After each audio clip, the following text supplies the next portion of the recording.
एक बार देवी सत्यभामा ने देवी रुक्मणी से पूछा कि दीदी, क्या आपको मालूम है कि श्री कृष्ण जी बार बार द्रौपदी से मिलने क्यों जाते हैं?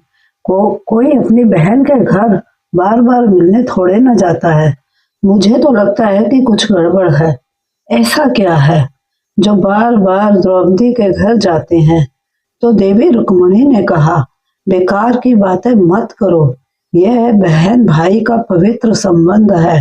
जाओ, जाकर अपना काम करो। ठाकुर जी सब समझ गए और कहीं जाने लगे तो देवी सत्यभामा ने पूछा कि प्रभु, आप कहाँ जा रहे हो? ठाकुर जी ने कहा, मैं द्रौपदी के घर जा रहा हूँ। अब तो सत्यभामा जी और बेचैन हो गई और तुरंत देवी रुक्मणी से बोली, देखो दीदी, फिर वही द्रौपदी के घर जा रहे हैं।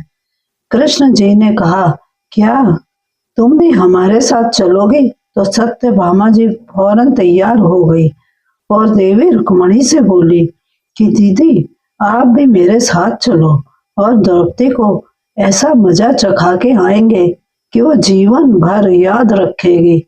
देवी रुक्मणी भी तैयार हो गई। जब दोनों देवियां द्रौपदी के घर पहुंची तो देखा द्रौपदी अपने केश संवार रही थी।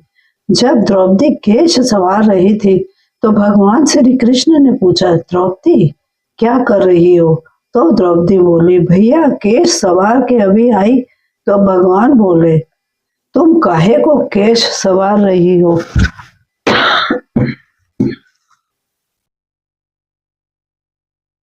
तुम्हारी तो दो दो भाभी आई हैं, ये तुम्हारे केश संवारेंगी। फिर श्री कृष्ण जी ने देवी सत्यभामा से कहा कि तुम जाओ और द्रौपदी के सिर में तेल लगाओ, और देवी रुक्मणी, तुम जाकर द्रौपदी की चोटी करो। सत्यभामा जी ने रुक्मणी जी से कहा, बड़ा अच्छा मौका मिला है, ऐसा तेल लगाऊंगी कि इसकी खोपड़ी के एक एक बाल तोड़ के रख दूंगी।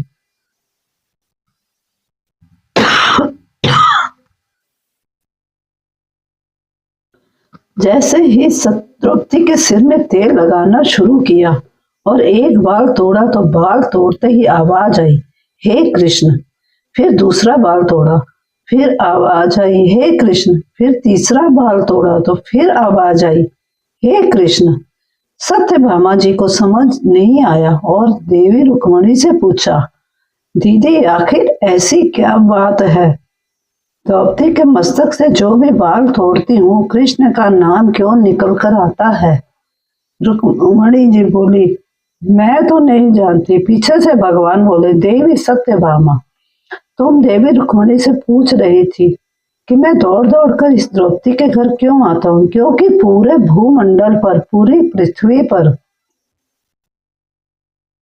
कोई संत, कोई साधु, कोई सन्यासी, कोई तपस्वी, कोई साधक, कोई उपासक ऐसा नहीं हुआ जिसने एक दिन में 3.5 करोड़ बार मेरा नाम लिया हो। और द्रौपदी केवल ऐसी है जो एक दिन में 3.5 करोड़ बार मेरा नाम लेती है। प्रतिदिन स्नान करती है, इसलिए उसके हर रूम में कृष्ण नजर आता है और इसलिए मैं रोज इसके पास आता हूँ।